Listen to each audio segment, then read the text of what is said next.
નમસ્કાર, યલગાર ન્યૂઝમાં આપનું સ્વાગત છે। જોઈએ આજના મુખ્ય સમાચાર। नहीं चलेगी, नहीं चलेगी। सरदार भाई तुम आगे बढ़ो, हम तुम्हारे साथ हैं। सरदार भाई तुम आगे बढ़ो, हम तुम्हारे साथ हैं।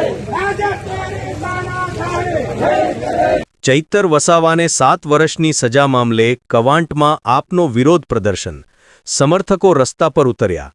કવાંટ છોટાઉદેપુર ડેડિયાપાડાના ધારાસભ્ય ચૈતર વસાવાને 7 વર્ષની સજા ફટકારવાના નિર્ણય બાદ આમ આદમી પાર્ટી એએપી દ્વારા વિરોધનો સૂર ઉઠાવવામાં આવ્યો છે। આ ચુકાદાના વિરોધમાં આજે છોટાઉદેપુર જિલ્લાના કવાંટ ખાતે વિશાળ વિરોધ રેલી યોજાઈ હતી। રેલીની શરૂઆત કવાંટના નસવાડી રોડ પરથી થઈ હતી।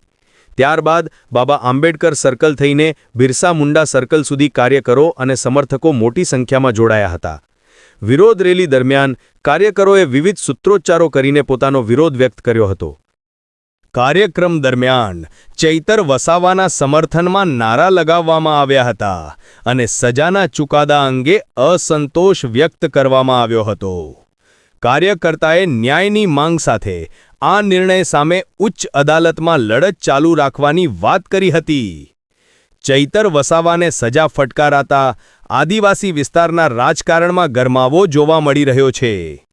આમ આદમી પાર્ટીના આગેવાનોનું કહેવું છે કે તેઓ કાનૂની રીતે આ મામલાને આગળ લઈ જશે અને જરૂર પડે તો આગામી દિવસોમાં વધુ વિરોધ કાર્યક્રમો પણ યોજવામાં આવશે।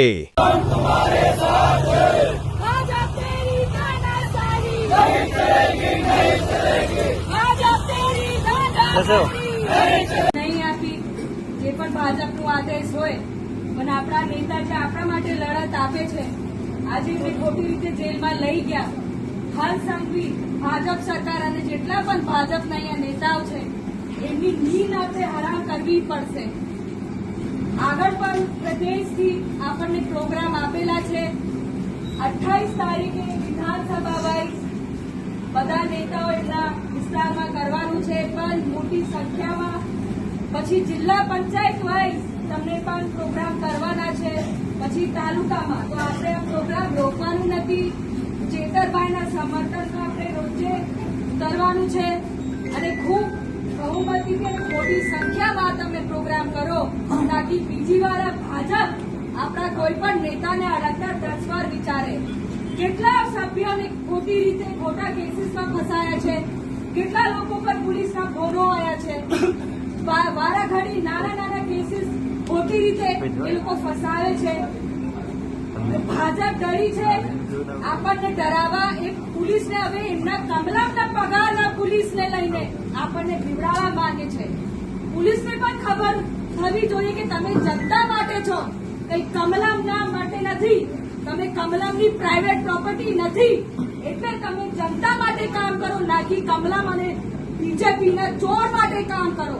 અને ચેતરભાઈ અમારા આદિવાસી સમાજના નેતા છે, તમે આદિવાસી નેતા પર અત્યાચાર કરો છો, આદિવાસી નેતા પર તમે આ કાવતરું કર્યું છે। હું ભાજપના આદિવાસી નેતાને પણ કહેવા માંગુ છું ભાજપ તમારી પણ સગી નથી, એ તમારું કામ લેશે અને પછી ફેંકી દેશે। તમે બધા ભાજપનો વિરોધ કરો અને આદિવાસી સમાજના નેતા ચેતર વસાવાને સપોર્ટ કરો, નહીં તો આ આદિવાસી સમાજના ભાજપના જે નેતાઓ છે એમના સામે પણ અમે મોટો ધરનો અને આંદોલન કરીશું, ઘેરાવો કરીશું। આપણે બધા તૈયાર છે ને?